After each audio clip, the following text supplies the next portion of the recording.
Prêt pour une plongée au cœur d'un sujet qui touche votre santé et votre portefeuille. Absolument. On explore aujourd'hui le tout nouveau programme de soins dentaires du Canada. Le régime canadien de soins dentaires. RCSD pour les intimes.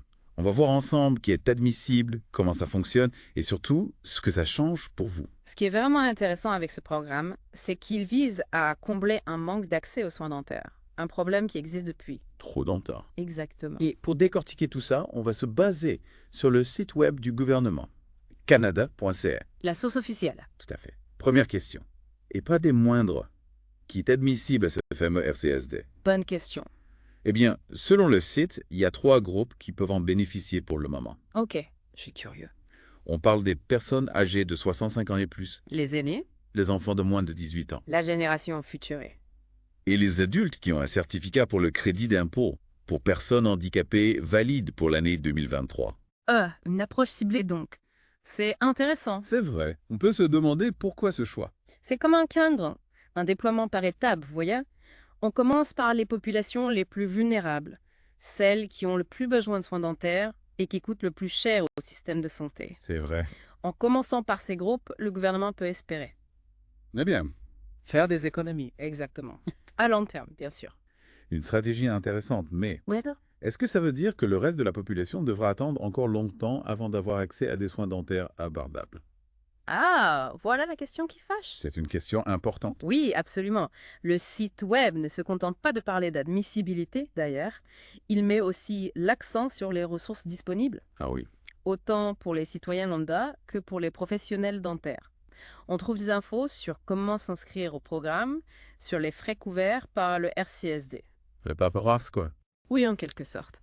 Mais c'est important, cette paperasse. C'est ce qui permet de coordonner les prestations, vous voyez. C'est essentiel pour que tout fonctionne bien. Exactement. C'est un peu comme les fondations d'une maison. Si les fondations sont solides. Le reste suit. Voilà. Bon, fournir autant d'informations dès le départ, c'est un bon point. Mais ça ne garantit pas l'absence de défis. C'est vrai. On peut imaginer. Par exemple, les régions éloignées. Ah oui, avec un accès Internet limité. Exactement. Comment le gouvernement compte-t-il garantir un accès équitable à l'information pour ces communautés? La fracture numérique, ça peut vite devenir un obstacle majeur. Tout à fait. On ne peut pas parler du RCSD sans mentionner le site web lui-même. Franchement, J'attends la suite. j'ai été agréablement surpris. Navigation intuitive, options multilingues, informations regroupées de façon logique. Ah, c'est pas toujours le cas pour les sites gouvernementaux. Vous me faites rire. Mais c'est vrai, celui-ci est plutôt bien conçu. C'est vrai. Enfin, bon, on est en 2025, les options multilingues, ça devrait être la norme. Surtout dans un pays bilingue comme le Canada. Absolument. Un dernier point que j'ai noté, c'est la date de modification de la page. 14 janvier 2025. Ah oui, ça veut dire que belle. Le site est mis à jour régulièrement. Et donc le programme évolue. Exactement. Encourageant, non? C'est un bon signe, oui.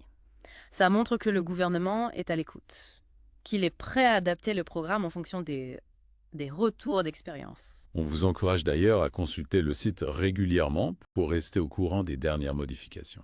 Bonne idée. Voilà pour l'aperçu du nouveau programme de soins dentaires du Canada. Mais la vraie question, c'est quel impact aura-t-il sur le système de santé canadien dans son ensemble? La question à $1 million. Est-ce le début d'une nouvelle ère vers une couverture plus large des soins de santé? Verrons-nous des programmes similaires pour les soins de la vue, les médicaments? Et quelles seront les implications économiques, sociales, à long terme? Des questions fascinantes auxquelles vous pourrez peut-être trouver des réponses en explorant les liens qu'on vous a fournis. Continuez votre propre deep dive. On se retrouve bientôt pour une nouvelle exploration. À bientôt. Au revoir.